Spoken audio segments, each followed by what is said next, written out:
berkaitan dengan penerapan tarif dari Presiden Amerika Serikat Donald Trump yang dikabarkan akan mengenakan tarif kepada seluruh produk Indonesia yang masuk ke Amerika Serikat sebesar 32%.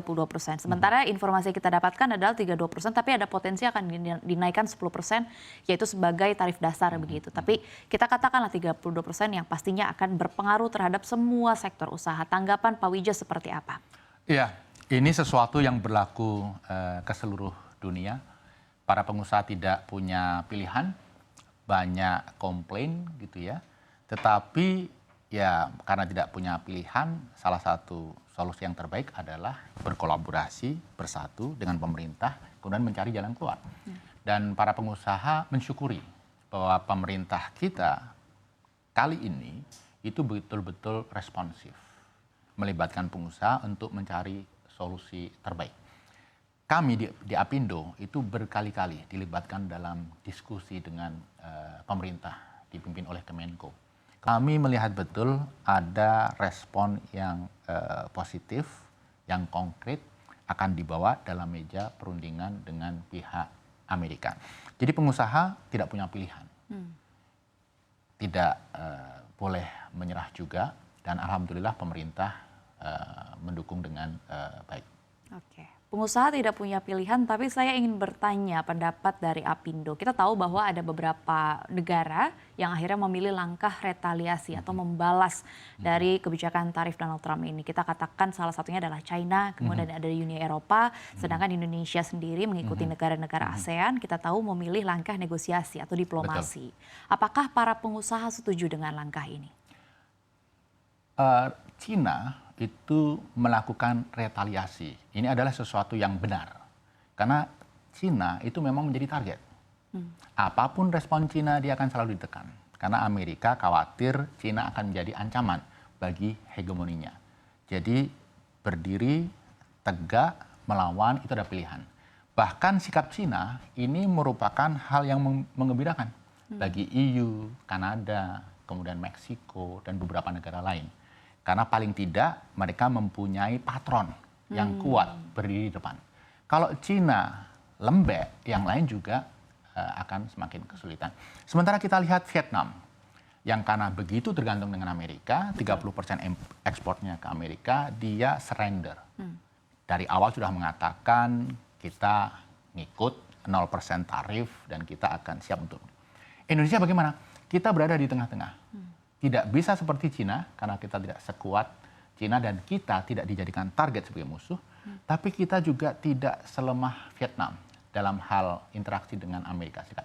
Jadi yang dilakukan oleh pemerintah sudah sangat tepat, merespon, tidak perlu buru-buru, terukur begitu ya, dan dikomunikasikan dengan baik. Karena begini, Indonesia juga harus hati-hati ketika kita memberikan leniensi terlalu banyak kepada Amerika, sangat boleh jadi partner dagang kita yang lain yang juga sangat penting menuntut hal yang sama. Cina, India, Thailand, Vietnam, begitu. Jadi sikap kita, langkah kita harus terukur. Dan apa yang disampaikan oleh Menkyu menurut saya sangat positif. Pemerintah mau meringankan beban. Sehingga dari 32% tadi dikatakan tinggal 18%. Nah bagaimana nanti kita menegosiasikan dengan pihak Amerika sehingga yang 18% yang tambahan yang ditanggung oleh pengusaha bisa diturunkan lagi. Saya setuju terhadap pernyataan dari Pak Wija bahwa Indonesia memang harus berhati-hati di tengah kondisi seperti ini, perang dagang ya antara dua negara dengan ekonomi terbesar di dunia ini. Tapi di sisi lain kita sudah mendengar pernyataan Pak Prabowo Subianto yang meminta untuk membuka keran impor dari Amerika Serikat sebesar-besarnya. Apakah ini juga bukan pernyataan yang menyatakan bahwa sebenarnya Indonesia juga tidak punya perlawanan atau pasrah, serupa seperti Vietnam? Ya, yang disampaikan oleh Pak Prabowo, saya kebetulan hadir di forum itu adalah garis besar. Detailnya tentunya akan dibahas oleh tim dan ini akan dikomunikasikan dengan pihak Amerika. Apa yang disampaikan oleh Pak Prabowo itu adalah gesture positif bahwa kita siap bernegosiasi. Dalam prakteknya memang kita juga membutuhkan produk-produk Amerika. Misalnya minyak dan gas. Betul. Kita defisit harus import. Kenapa tidak dari Amerika? Jagung, gandum, kapas. Kita selama ini import dari beberapa tempat, kemudian demand kita atas produk-produk itu juga meningkat.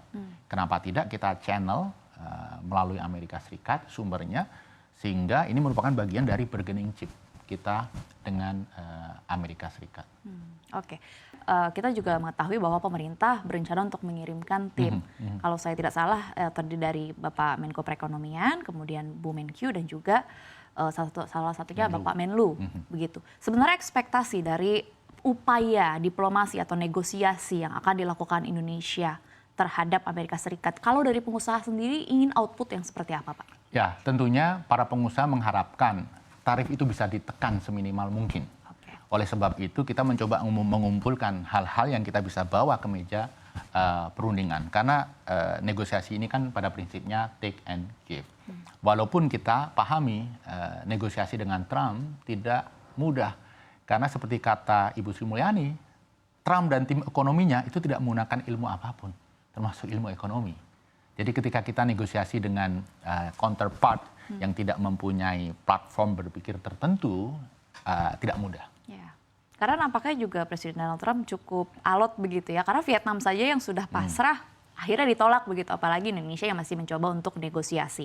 Worst case Pak, kita bicara case terburuk begitu. Akhirnya memang tarif tidak diturunkan. Katakan akhirnya sektor usaha terdampak 18% di tengah penerapan tarif dari Donald Trump. Kemudian dibantu oleh Menteri Keuangan atau Kementerian Keuangan dengan bantuan-bantuan yang tadi sudah kita paparkan. Kira-kira apa Pak efeknya terhadap industri atau dunia usaha? Oke. Realistiknya, ini kan salah satu target Trump, ini akan menekan defisit budget, defisit APBN mereka. Mereka ada defisit 1,2 triliun US dollar tahun ini. Kira-kira separohnya diharapkan dari penghematan pengeluaran, ini Elon Musk yang bertanggung jawab, Betul. separohnya dari peningkatan tarif. Kalau kita bikin kalkulasi matematik sederhana, 180 negara itu kan dikenakan tarif rata 10%.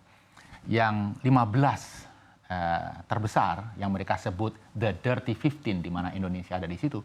Kira-kira kalau dikenakan tarif 21-22% saja, itu budget balance itu bisa terpenuhi. Jadi sebenarnya kita punya optimisme bahwa dari 32 itu mestinya bisa dinegosiasikan turun ke sekitar 20-an sekian. Oke. Tapi kembali, ini juga tergantung kemampuan ego kita. Yang terpenting adalah mood Presiden Trump. Betul. Kita doakan ketika tim kita negosiasi, moodnya sedang bagus.